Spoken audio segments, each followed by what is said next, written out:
प्यारे बच्चों, आप सब कैसे हैं। आज मैं कविता सिंह आप सभी को बक्सात विषय हिंदी का दूसरा पाठ नचिकेता पढ़ाऊंगी। नचिकेता के बारे में थोड़ी सी संक्षिप्त जानकारी हम लोग लेते हैं, उसके बाद हम लोग पाठ को विस्तार से पढ़ेंगे। बच्चों, नचिकेता पौराणिक काल के महर्षि बाजस्वा के सुपुत्र थे और एक बार उनकी भेंट यमराज से होती है और उनसे बातचीत होने लगती है। तो वो जो है आत्मा और परमात्मा के रहस्य के बारे में यमराज से बात करते हैं और यमराज जो है उनको आत्मा और परमात्मा के रहस्य बताते हैं, इसलिए नचिकेता को आत्मज्ञानी भी कहा गया था। देखते हैं बच्चों कि नचिकेता जो है कैसे उनकी भेंट यमराज से होती है और कैसे वो आत्मज्ञानी कहलाएं। चलिए बच्चों, अब हम लोग पाठ शुरू करते हैं। आज से सहस्त्रों मतलब बच्चों हजारों वर्ष पहले महर्षि बाजस्वा हुए। महर्षि बाजस्वा का अधिकांश समय जप तप में बिताया करता था। वो जप तप पूजा पाठ ज़्यादा करते थे। उनके पुत्र का नाम नचिकेता था। नचिकेता पितृभक्त यानी बच्चों पिता का भक्त, पिता जो कहते थे वो करता था। उसमें दृढ़ता, सत्य और धर्म के प्रति अगाध अथाह निष्ठा थी, श्रद्धा था। उसके मुखमंडल से तेज चमकता था, यानी कि उसका जो मुखमंडल था यानी जो चेहरा था उसमें एक विशेष प्रकार की चमक थी। वह सहिष्णु था, सहिष्णु यानी सहनशील था। बालक नचिकेता के इन्हीं गुणों के कारण पिता उससे अगाध स्नेह रखते थे, बहुत अथाह प्यार करते थे। इस तरह नचिकेता पिता के लिए प्राणों से प्यारा बन गया था। एक बार बाजस्वा को इच्छा हुई कि हम स्वर्ग में यज्ञ कराने, इस यज्ञ में अपना सब कुछ दान करने पर ही फल की प्राप्ति होती है। इस बात को महर्षि बाजस्वा अच्छी तरह जानते थे। यही बात उन्होंने अपने पुत्र नचिकेता को भी बताई।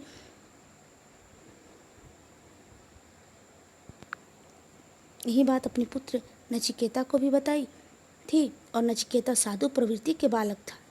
साधु प्रवृत्ति यानी वो भी जब तब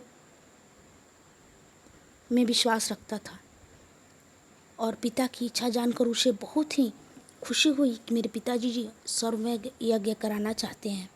यज्ञ के लिए शुभ तिथि निश्चित कर ली गई और उस दिन सर्वमेव यज्ञ का शुरुआत हुआ।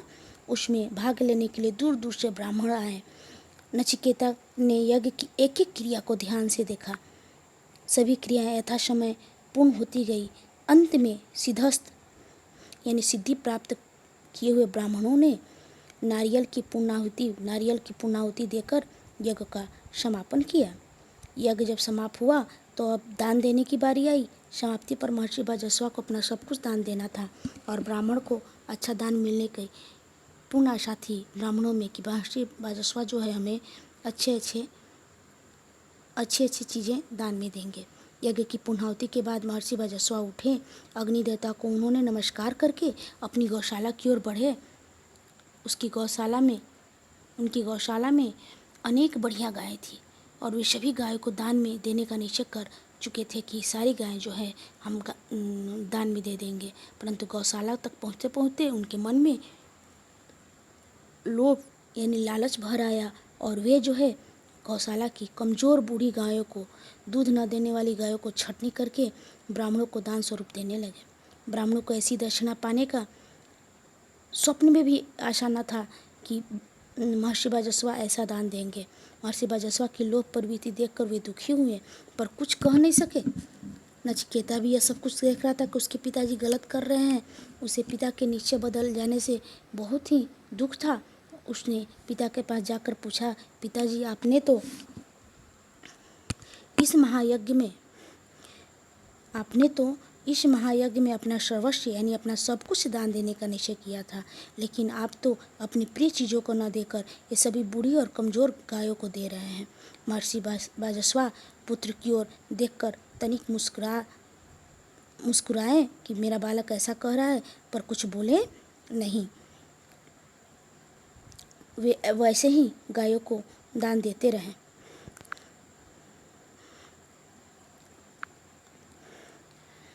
अब नचिकेता से रहा नहीं गया, उसको उसकी जो सहन शक्ति थी वह समाप्त हो रही थी। उसने निडरतापूर्वक पिता से कहा, पिताजी आपकी प्रिय वस्तु तो मैं हूँ, मुझे आप क्यों नहीं मुझे आप किसे दान में देंगे।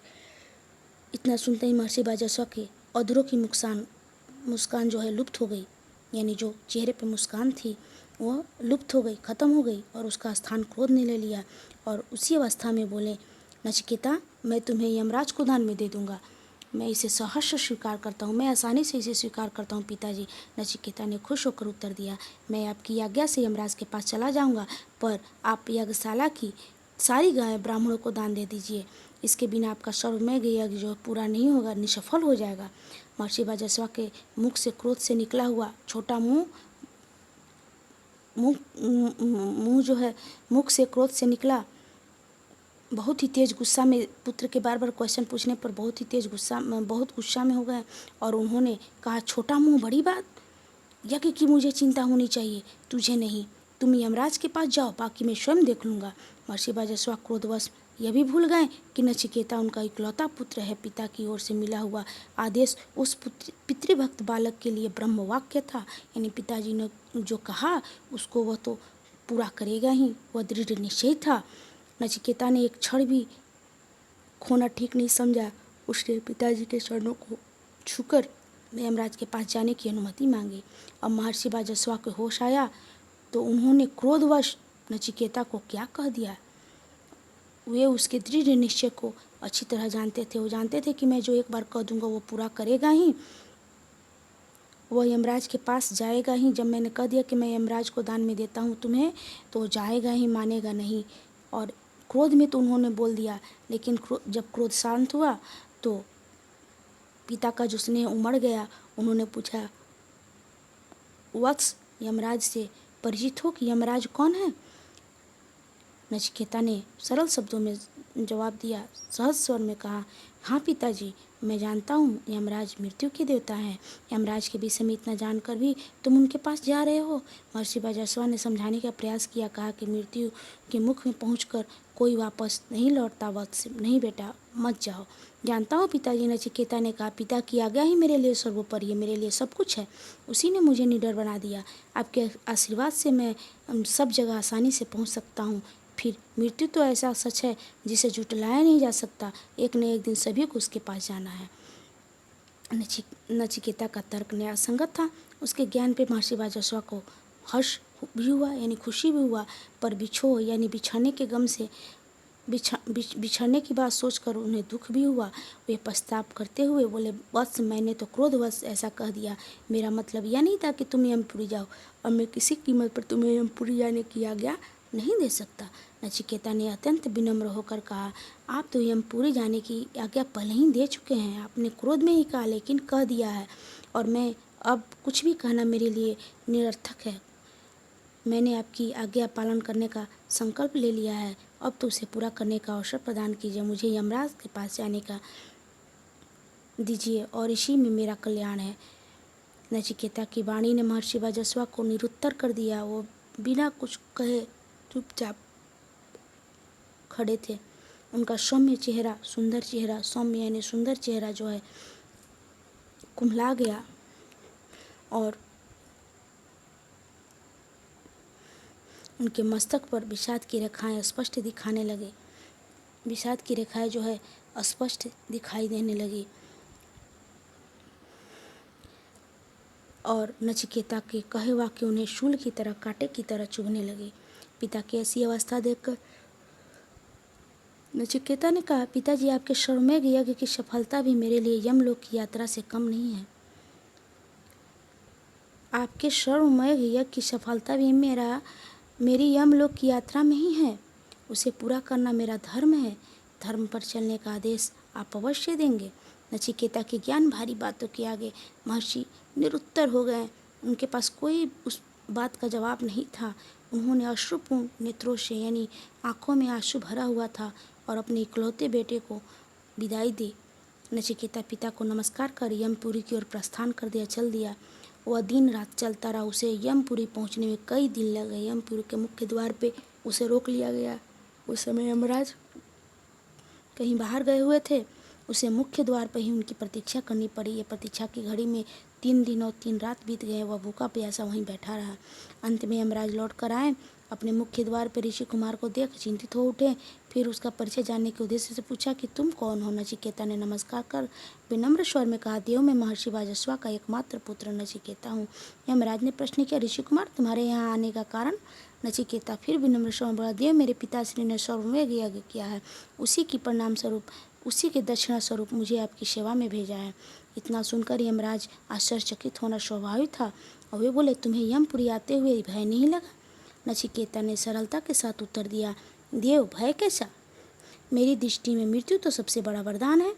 जब इंसान की देह उसका साथ देना छोड़ देती है तब मृत्यु उसे कष्टों से मुक्ति दिलाती है। इसलिए इस मुक्तिदात्री को मैं भय का कारण नहीं मानता।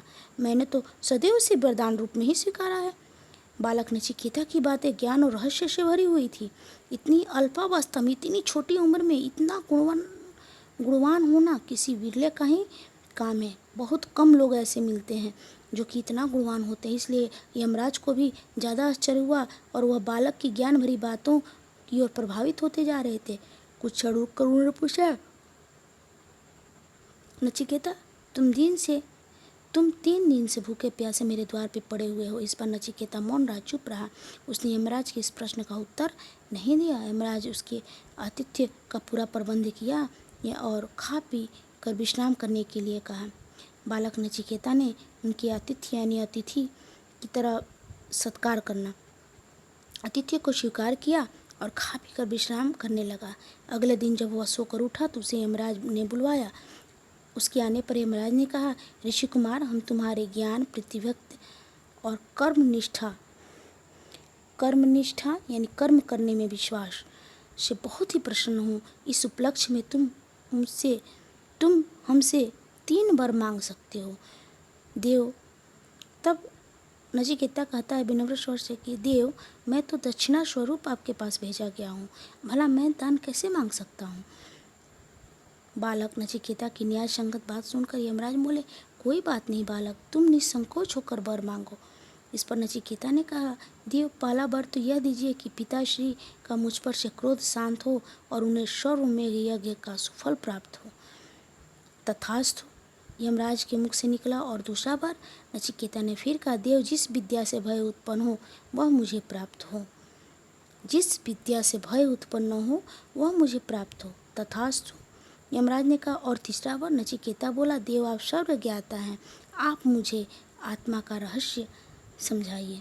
इतना सुनकर यमराज सोच में पड़ गए। बोले, अरे नचिकेता अभी तुम बहुत छोटे हो, आत्मा का रहस्य जानना ज्ञानी मुनियों के वश की बात नहीं है। तुम और कोई तीसरा वर मांग सकते हो। देव मुझ पर तो आत्मा का ही रहस्य प्रकट करने की कृपा कीजिए। नचिकेता ने फिर कहा, इसके अलावा मुझे और कुछ जानना शेष नहीं है, मुझे आत्मा के रहस्य के बारे में जानना है। विवश होकर यमराज को नचिकेता को आत्मा का रहस्य बतलाना पड़ा। नचिकेता आत्मा के रहस्य को जानकर वापस पृथ्वी लौट आया और पिता वजस्वा पुत्र को पाकर बहुत ही प्रसन्न हुए, खुश हुए। बालक नचिकेता का नाम आत्मज्ञानी के रूप में अमर हुआ। सभी लोग आत्मज्ञानी के रूप में बालक नचिकेता को जानते हैं।